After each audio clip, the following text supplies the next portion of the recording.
मला राजकारणामध्ये अजिबात स्वारस्य नाही, इंटरेस्ट नाही असं जरांगे पाटील हे म्हणत असले तरी आता ते राजकारणामध्ये शड्डू ठोकून उभे राहताना आपल्याला दिसत आहे.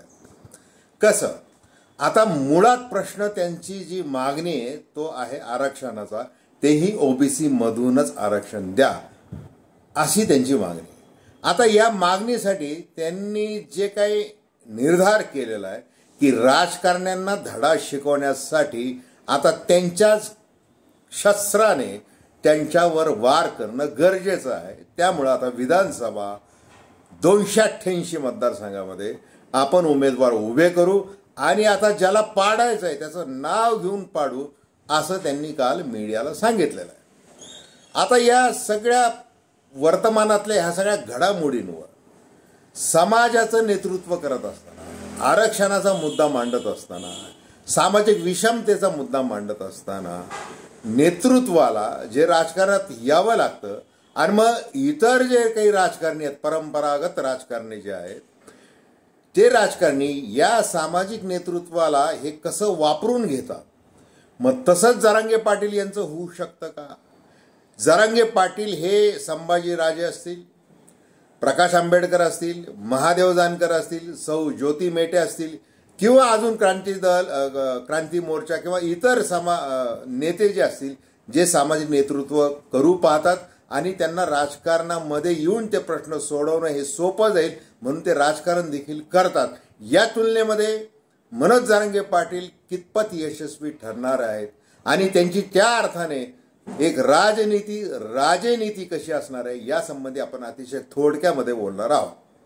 नमस्कार, जय महाराष्ट्र. मी डॉक्टर अनिल फळे. माझी आपल्याला विनंती की चॅनल आधी सबस्क्राईब करावं, सबस्क्राईबचं बटन दाबावं आणि आपल्या प्रतिक्रिया बिनधास्तपणे नोंदवाव्या. एक स्वतंत्र पत्रकारिता म्हणून सर्वसामान्यांच्या दृष्टिकोनातून आपण येथे चर्चा करत असतो. आता बघा की महाराष्ट्राच्या समाजकारणाला, राजकारणाला एक जात्यंध असं वळण हे मिळालेलं आहे. ही वस्तुस्थिती आपण मान्य करूनच पुढे चर्चा केली पाहिजे. मग आता बघा, आधी आपण सुरुवात करूयात की बघा आता उदयनराजे भोसले हे 13वे वंशज, ज्या वेळेला अंतरवाली सरणीमध्ये मनोज जरांगे पाटील यांनी उपोषण सुरू केलं तिथं ती दुर्दैवी घटना घडली होती लाठीमाराची. त्यानंतर उदयनराजे भोसले हे स्वतः अंतरवाली सराटीमध्ये आले, त्यांनी आपल्या सद्भावना व्यक्त केल्या. आता राजकारण म्हणून त्यांचंही काही राजकीय स्वातंत्र्य आहे आणि त्याला कोणाची हरकत असायचं काही कारण नाही. ते आता भारतीय जनता पार्टीमध्ये आहेत. भारतीय जनता पार्टीमध्ये ते किती प्रमाणात गुंतलेले आहेत हे त्यांनी बीडच्या सभेमध्ये सांगितलेलं आहे, म्हणजे ते व्यक्त झालेलं आहे, सगळ्यांना समजलेलं आहे. मग आता संभाजीराजे भोसले हे देखील अंतरवाली सराटीमध्ये आले, बोलले, हे सगळं झालं. ते देखील खासदार होते. भाजपच्या शिफारसीनुसार राष्ट्रपती नियुक्त ते खासदार राहिलेले आहेत. 6 वर्षे ते खासदार होते. त्या काळामध्ये त्यांनी आपण थेट भाजप पुरस्कृत म्हणून जर वावरलो किंवा भाजपमध्ये प्रवेश केला किंवा भाजपला अनुकूल अशी भूमिका मांडत गेलो तर ती मराठा समाजाला मान्य होणार नाही. या कारणास्तव त्यांनी कसं की आपलं जे स्वातंत्र्य आहे, सामाजिक विचारांचं स्वातंत्र्य, ते शाबूत ठेवून त्यांनी वाटचाल केलेली आहे. आता लोकसभा निवडणुकीमध्ये ज्या वेळेला त्यांचे वडील श्रीमंत शाहू महाराजांना उमेदवारी देण्यात आली महाविकास आघाडी करून, त्यावेळेला त्यांनी त्यांची त्या अर्थाने राजकीय तलवार काय मॅन केली आणि ती करत असताना त्यांनी सांगितले की माझा वडिलांना पाठिंबा आहे. वास्तविक संभाजीराजे हे जर महाआघाडी करून उभे राहिले असते, त्यांना त्या शरद पवारांची राष्ट्रवादी, काँग्रेस आणि उद्धव ठाकरेंची शिवसेना यांनी सांगितलं की तुम्ही आमच्या तिघांपैकी कुणाचं एकाचं जर तिकीट घेणार असाल, त्या चिन्हावर निवडणूक लढणार असाल तर आमची तुम्हाला मान्यता आहे. परंतु त्यांनी ते टाळलं. मग त्यांच्या वडिलांनी ते तिकीट स्वीकारलं, काँग्रेसच्या चिन्हावर ते लढत आहेत. आता हे अशा परिस्थितीमध्ये म्हणजे संभाजीराजे यांनी स्वतःचा स्वराज्य पक्ष, स्वराज्य संघटना ही स्थापन केलेली आहे. त्याचा मुख्य उद्देश काय? मराठा आरक्षण हाच त्यांचा मुद्दा आहे. मग त्यांनी शेतकऱ्यांच्या आत्महत्या असतील किंवा इतर जे काही सामाजिक विषमता असेल, मग इतर समाजातले जे काही मुद्दे असतील ते देखील त्यांनी मांडलेले आहेत, प्रभावीपणे मांडलेले आहेत. अगदी मला आठवतं ते उदाहरण म्हणजे शेतकऱ्यांच्या आत्महत्यांवरून त्यांनी कृषी मंत्री धनंजय मुंडे यांचे देखील कान पिरगळलेले आहेत.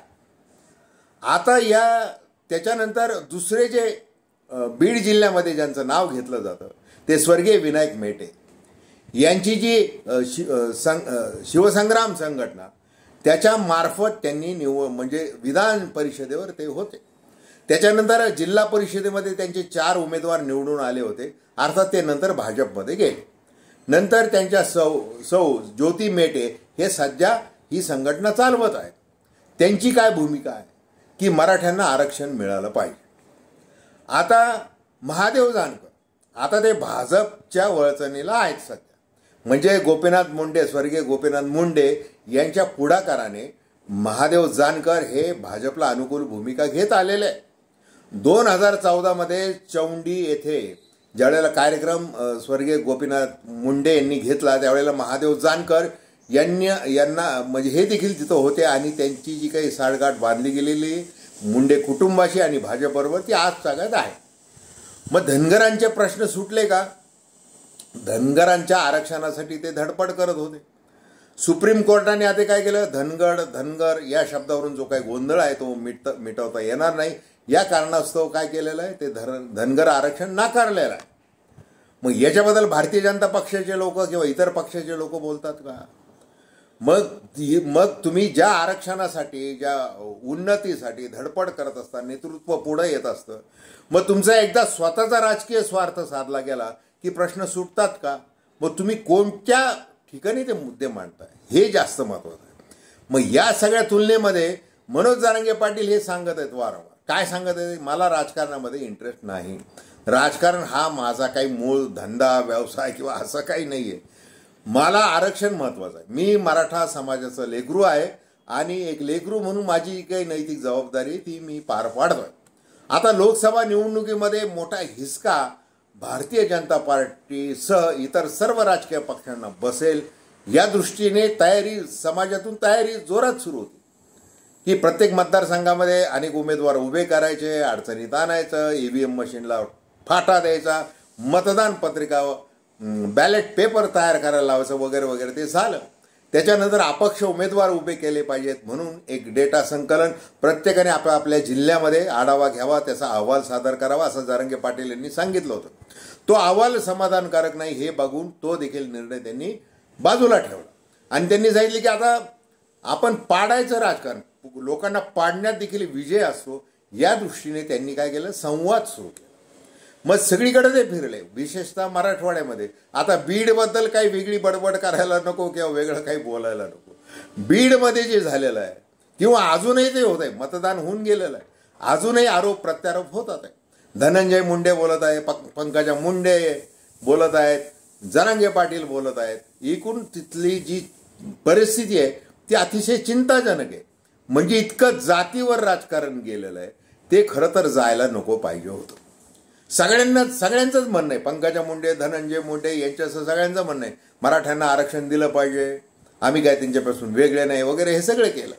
परंतु ज्या वेळेला एक मतपेटीतलं म्हणजे EVM मधलं अर्थमॅटिक्स आपल्याला किती मिळणार आहे, कोणत्या जातीचे मतं मिळणार आहेत, कोणत्या गावातून किती मिळणार आहेत, मग तिथं ते विचार करायचा आणि मग त्या गावामध्ये जायचं.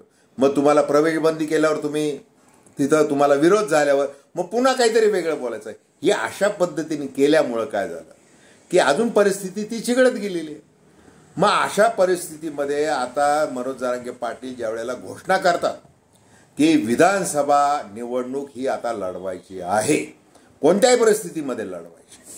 आता त्यांची अर्थातच अट काय, या विद्यमान शासनाने, मग ते केंद्राचा प्रश्न आहे का राज्याचा प्रश्न आहे की दोन्ही मिळून काहीतरी निर्णय घ्यायचा आहे, हा प्रश्न, हा मुद्दा वेगळा.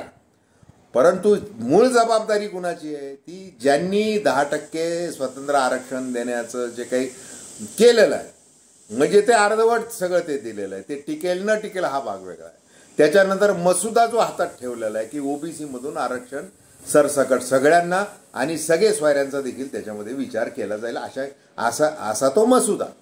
आता त्याच्यावर आलेल्या हरकती, मग त्याच्यावर पुन्हा काय की जी राजकारण्यांची, सत्ताधाऱ्यांची जी काय म्हणजे कुणीही सत्ताधारी असो, हे आश्वासन देणं, तारखा देणं, चौकशी समिती नेमणं, आयोग नेमणं आणि पुढे पुढे काय ती मागणी नेत राहणे, तसंच या सरकारने देखील ते केलेलं आहे.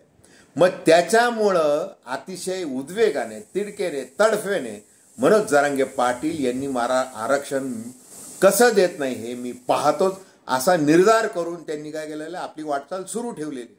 आता त्यांनी ते शेवटचं अस्त्र जे आहे ते राजकारणाचं अस्त्र त्यांनी निवडलेलं आहे आणि ते निवडणुकीच्या मैदानात जाऊन आपली शक्ती दाखवल्याशिवाय म्हणजे त्याचा परिणाम दिसून येणार नाही, यासाठी त्यांची ती सगळी धडपड आहे. आता जसं लोकसभा मतदारसंघामध्ये मराठवाड्यातल्या सह काही इतर ठिकाणी त्याचा परिणाम दिसून येणार आहे, म्हणजे नाशिकला, माढा, सातारा अनेक ठिकाणी त्याचा परिणाम दिसून येणार आहे. आता तो किती दिसून येणार हे 4 जूनला कळेल. मग आता 288 पैकी विधानसभेच्या या जागांपैकी 90 ते 93 ज्या जागा आहेत की जिथं प्रभाव पडू शकतो अशा ठिकाणी उमेदवार उभे करायचे. आता हे जसं मी सुरुवातीला म्हटलं, संभाजीराजे यांचा स्वराज्य पक्ष, जानकरांचा तो काय रासप पक्ष, मग ज्योती मेटेंची शिवसंग्राम संघटना किंवा इतर अजून काही लहान मोठ्याच्या काही संघटना आहेत त्या राजकारणामध्ये देखील येतात. मग आता जरांगे पाटील हे स्वतंत्र पक्ष उभा करणार आहेत का? त्याच्यानंतर तो केल्यानंतर मग त्यांची वाटचाल ही पुन्हा यांच्यासारखीच होणार आहे का? नेमकं काय होणार आहे हे महाराष्ट्राला बघायचं आहे. आणि कायद्यामध्ये जोपर्यंत मग आता नरेंद्र मोदी असतील इतक्या सभा घेतल्या जरांगे पाटील फॅक्टरच्या फटक्यामुळं, आज चिंतेत ते आले आणि इतक्या सभा घेतल्या की शेवटी जरांगे पाटील असं म्हटले की आता गोधडी घेऊन इकडं मुक्कामाला आलेले आहेत, कारण त्यांना गोरगरीब मराठ्यांचा तळतळाट हा म्हणजे त्यांना लागलेला आहे.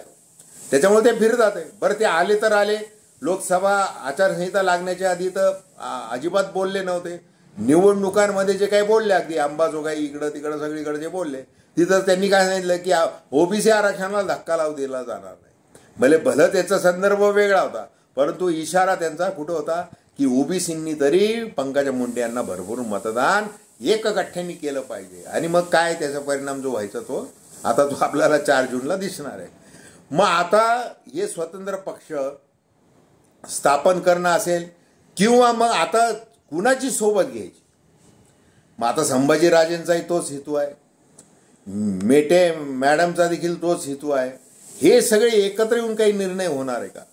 आणि जसं प्रकाश आंबेडकर यांच्याबरोबर जरांगे पाटील यांनी चर्चा सुरू केली होती लोकसभा निवडणुकीच्या त्या काळामध्ये, आणि ते वंचितशी त्यांची साठगाठ बांधली जाईल, कारण की मूळ हेतू जो आहे फक्त गोरगरीब मराठाच नाही तर गोरगरीब मुस्लिम आहे, गोरगरीब वंजारी आहे, ओबीसी गोरगरीब आहे, ओबीसी म्हणजे धनगर आहे, धनगर समाजाला आदिवासीमधून आरक्षण पाहिजे, हे सगळे प्रश्न आहेत.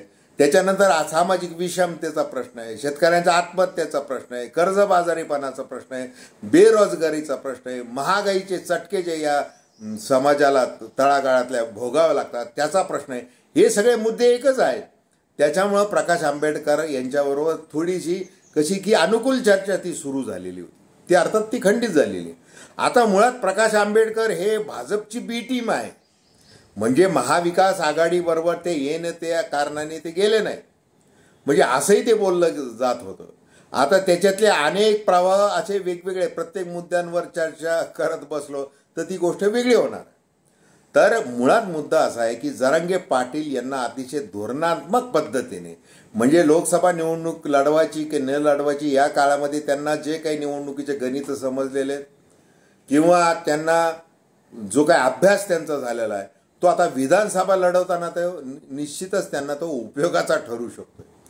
त्या दरम्यानच्या काळामध्ये, या म्हणजे 4 जून ते पुढच्या ज्या निवडणूक त्याच्या मधल्या काळामध्ये जर सरकारने निर्णय घेतला तर तो पूर्ण देश पातळीवर मान्य होईल का, संसदेमध्ये मान्य होईल का, असे प्रश्न प्रश्न प्रश्न प्रश्न विचारले जात आहेत. कारण की जसं मनोज जरांगे पाटील यांनी स्वतः असं म्हटलेलं आहे की नरेंद्र मोदी किंवा भाजपला हे काही मोठ्या जाती संपवायच्या आहेत का, कशाचाच विचार करत नाही, जाटांचा नाही, पटेलांचा नाही, सगळीकडे तीच परिस्थिती आहे. त्या परिस्थितीवर काही उपाय काढायची त्यांची काही इच्छा, राजकीय इच्छाशक्ती नाही आहे का, असं जरांगे पाटील यांनी विचारलेलं वेळ. त्याचं उत्तर काय, त्याचं उत्तर काहीच देण्यात आलेलं नाही. म्हणजे जर याच्यावर लांबलचक जर यादी आपण पाहायला गेलं तर जात गणना, का केली जात नाही, त्याला भारतीय जनता पार्टीचं काय, रोहिणी आयोग काय, वगैरे वगैरे असे खूप मोठे मुद्दे आहेत. आता या सगळ्या पार्श्वभूमीवर जरांगे पाटील हे नेमकं आपलं नेतृत्व कशा प्रकारे सिद्ध करतात हेच आपल्याला आता बघायचं आहे. तर धन्यवाद. हा व्हिडिओ आपल्याला आवडला असल्यास अवश्य शेअर करा, सबस्क्राईब करा आणि आपल्या प्रतिक्रिया बिनधास्तपणे नोंदवा. धन्यवाद.